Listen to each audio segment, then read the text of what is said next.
Many who are in denial about what's happening now also say the 1997 Phoenix Lights phenomena was a deep state deception. But if the deep state could pull off gigantic fake motherships 30 years ago, why can't they do it now? Phoenix Lights was another mass sighting by Galactic Federation to gauge human readiness. On the same day it happened, rare gamma ray bursts were detected. Communication satellites were knocked out. Bill Clinton was rushed away by Secret Service. Military was ordered to DEFCON 3. These details are important because it shows the establishment was unprepared. They weren't behind it and were legitimately worried.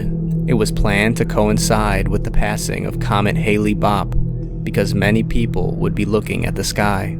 It's happening again now in a subtler way, and people are still in denial. Many would seamlessly rather this all be a deep state deception than believe there are benevolent extraterrestrials with us. The Phoenix Lights incident of March 13th, 1997 remains one of the most discussed and debated UFO sightings in modern history. This event, where thousands in Arizona witnessed a V-shaped formation of lights or an enormous craft moving silently across the sky, has often been attributed to various explanations, ranging from military flares to covert operations by a hypothetical deep state. However, a closer look at the circumstances surrounding this event, combined with contemporary UFO sightings, suggests a narrative less tethered to terrestrial origin and more aligned with the possibility of extraterrestrial engagement.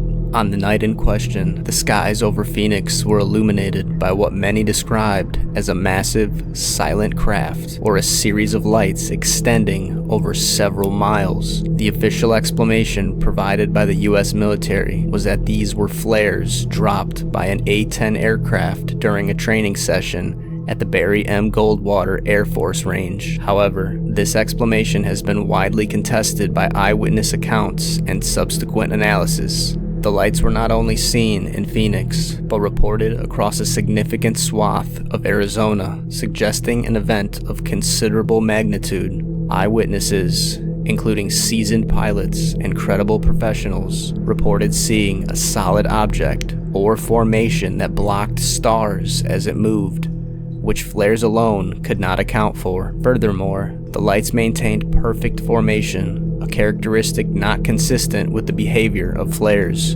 which are inherently unpredictable due to wind and descent rate.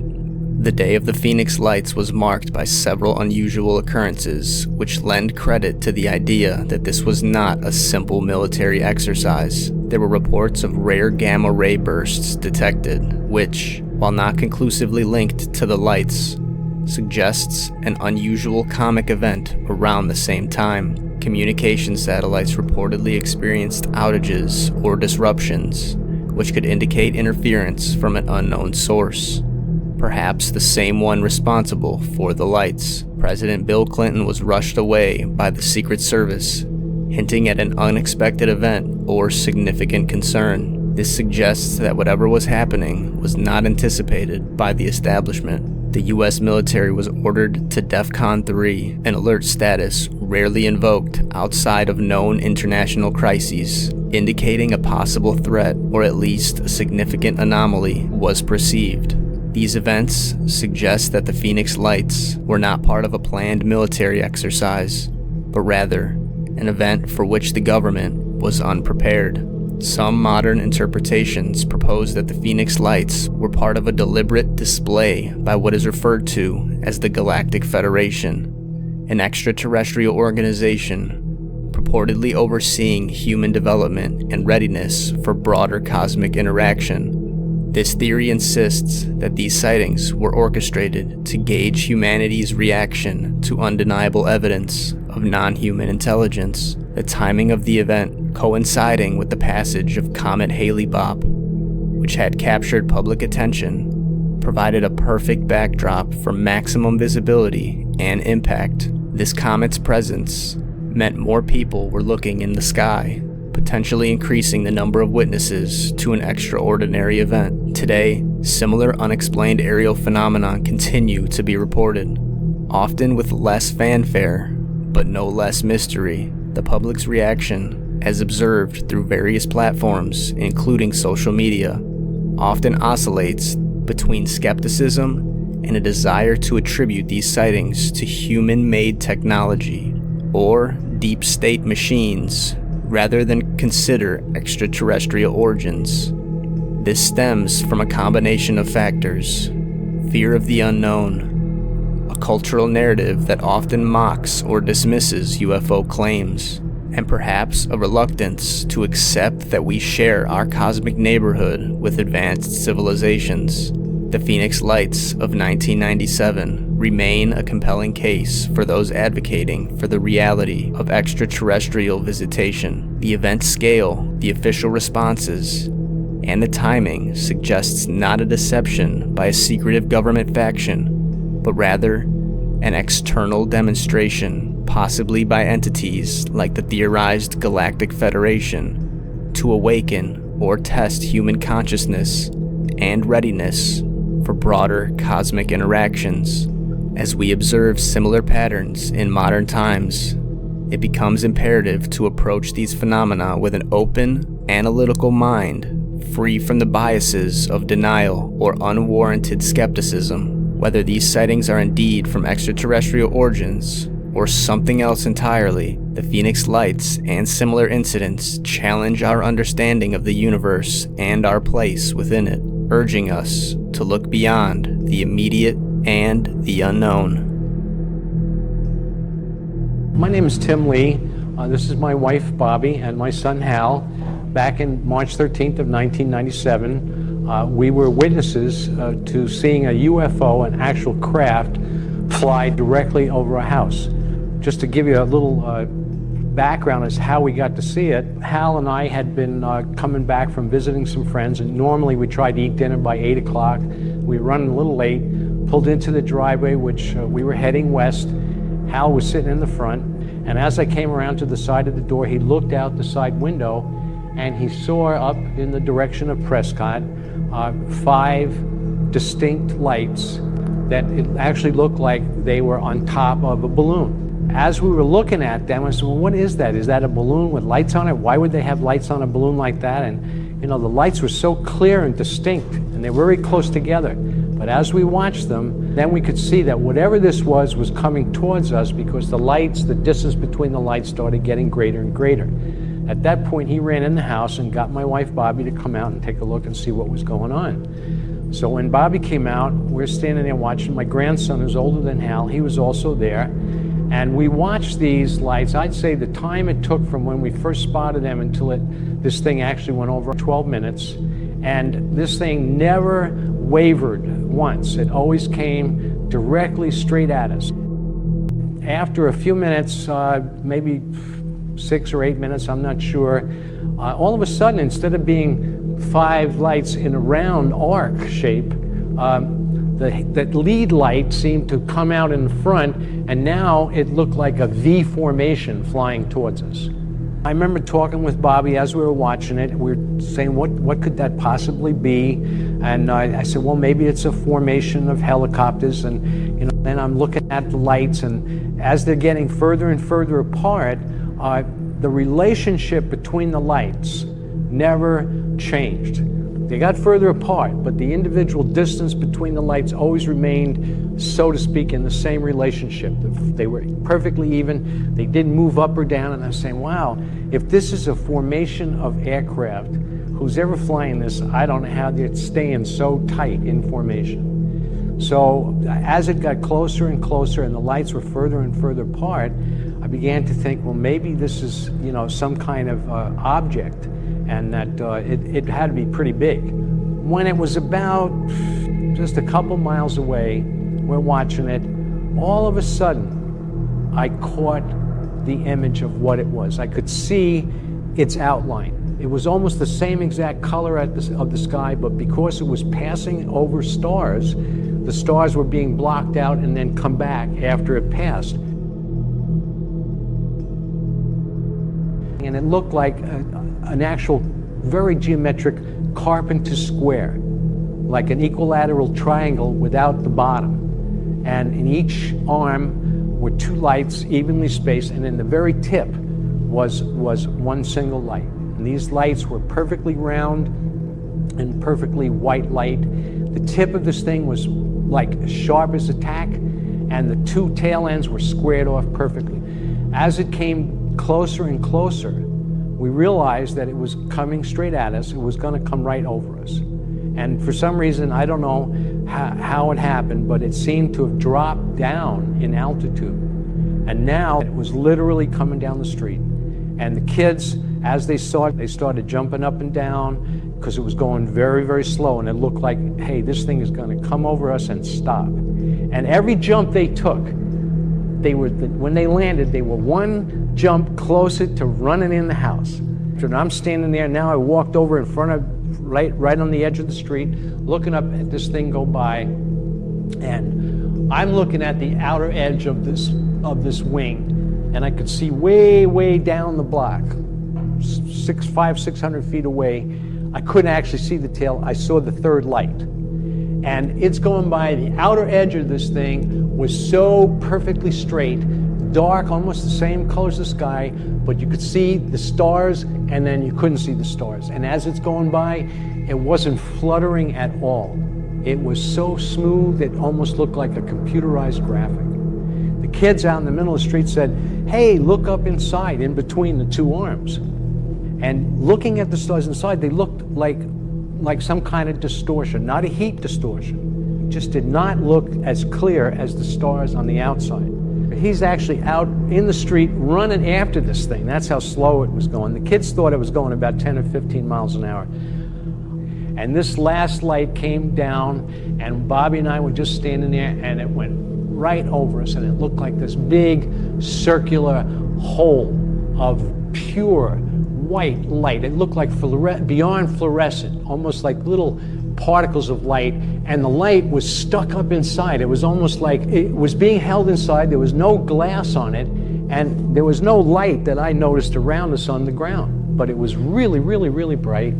Then the tail end of this thing went by like that, and I saw very absolute sharp-edged went by, and as it did, the stars unfolded after it. We live up on probably about 1,200 feet above sea level. We're in a little valley above Phoenix, and surrounded by this valley are like little mountain peaks. And there's two peaks, and in the middle of it a little hill. This thing went right through the crack in the mountain. It flew right through there. It didn't go over the top. It just barely fit. It kind of was in such a way now it was it was probably just going straight, because now I could see the lights from the backside underneath. It went out straight over towards the airport, right to the right side of Squaw Peak, and then I lost the lights in whatever lights were flying around in the atmosphere, disturbance or whatever. So when I saw this technology, I know there's nothing on this planet like that. There's no capacity to fly a craft. It wasn't even flying. How could something be lifted by air going that slow? Not possible. Not possible whatsoever. This thing was not flying. It was cruising with some kind of ability, I don't know. It was absolutely perfect, under control, powerful, smooth, quiet. And I looked at that and I said, boy, I said to my wife, I said, whoever's got this technology is in cahoots with God. Hal, why don't you tell? We were freaking out because we had, like in 1996 is when Independence Day came out, and I was 10 years old. So when you see Independence Day and then you see this like craft like coming over your house, you kind of, get a little scared, because it's like, is it going to stop? Are we going to be the people underneath going, oh no? You got those chills in the back of your neck where you get all goosebumpy and your hair stand up on end. The point at which we started to get excited was after it had gone about halfway over, and basically we got the feeling that it was just going to keep going, which was much of a relief, that it wasn't going to stop. Because if it did, I don't know what we'd do, just go, okay. That's when we were like, oh, let's go after it, So we just literally start running down the street. Dad, come on, get in the car, we chase it. And he was just like, no. He was just looking at it, and we're like, oh. And my nephew Damien said that he probably could have thrown like a tennis ball or a rock up and hit it. It was that close. At the time, there was this house that was being constructed up on the hill, and there was a telephone pole, and the craft flew like right over the top. There was no sound, like even in the neighborhood was really quiet. The only sound that there ever was that there was a small, just like a small propeller plane that flew over the top of it, pretty high up. It looked like this big in comparison. Yeah, that was the only sound at any point. When Hal came to get me in the house and I was cooking dinner, he just told me that there were lights outside. And so I went running out the door looking at the lights over the mountain. I saw the lights then, at that point, and I sat with them and watched them just exactly as Tim described.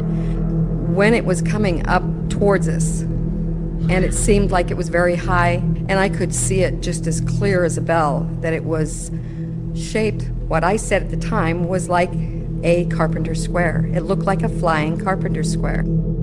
All of a sudden, it seemed like I either looked away and I blinked and it was, right upon us, and then coming right down the street. And as it left, and Tim and I were looking up into the light wells, I mean, these were circular light wells that we could not even estimate really how deep they were, since we didn't know exactly how far away it was. But the lights looked like they were at least 15 feet, wide, and I don't know how deep, because all we could see was the white light inside the wells. And then as it proceeded over the mountain, just missing the tops like Hal said, I looked at the lights in front of it, you might say, because I wanted to see if I could see the top of it. And as it was going through, I could see a slight mound to the point, which would have been the front end of it. It just seemed like a very thin craft. When the right arm was coming over the house, we were looking at it, and I was looking at the left arm, and it just went completely over towards the mountain. I made a comment then. I said, oh my God, how big is this thing? Because it just seemed to cover the whole entire neighborhood. You know what I said as it went over after seeing that little plane? I said, you could fit 10 stealths on one arm. I guesstimated that it was each arm was about 700 feet, and if it was an equilateral triangle in a sense, then the distance between the tails would have been about 700 feet. When we talk about this, people get picky and they say, well, was it 200 feet? Was it 182 feet away? Is it 12 feet wide? Etc. Listen, it was freaking huge. It was going really slow. It had these big lights in it. It didn't make a sound. That's the point. It was there. We saw it. There's no doubt in our minds whatsoever what we saw. My wife and I work. He goes to school. That's our lives. We're normal folks. We're nothing special. Well, when it first happened, I think we were so awestruck by the whole event. We didn't forget, but we didn't know what to do. It was like, I'd already, by then I came back in, we all came back in, and we were talking about it, and then we all kind of got silent. And we were all sitting at the table, and this was, Hal, Tim, and Damien, our grandson, who was then 14, and myself, and we didn't know what to even say to one another. We were just kind of like sitting there. And then we said, what do we do? Who do we call? We didn't know what to do. And so we didn't call anybody because, well, you have that stigma, it's like... You trust, your family, and, if we say we saw something, then we did. And, they'll support us either way. There was this kid that lived just a few blocks from me, and my stepson knew him. He brought the kid over to my house, and the kid did these drawings, and it was exactly what we saw. So I ended up going over to this kid's house and meeting his father, and both of them described what we saw, but they saw it from like a couple blocks below. I personally, and I know they feel the same way, it doesn't matter to me whether you believe me or not. It doesn't. It only matters to you, because we know what we saw. We know what we have. You need to see that. You need to understand that. That's it. So that's where our attitude is at. So, 10 years, nothing happening, and all of a sudden here we are talking about it. Fine, we'll talk about it. We'll tell you exactly what happened.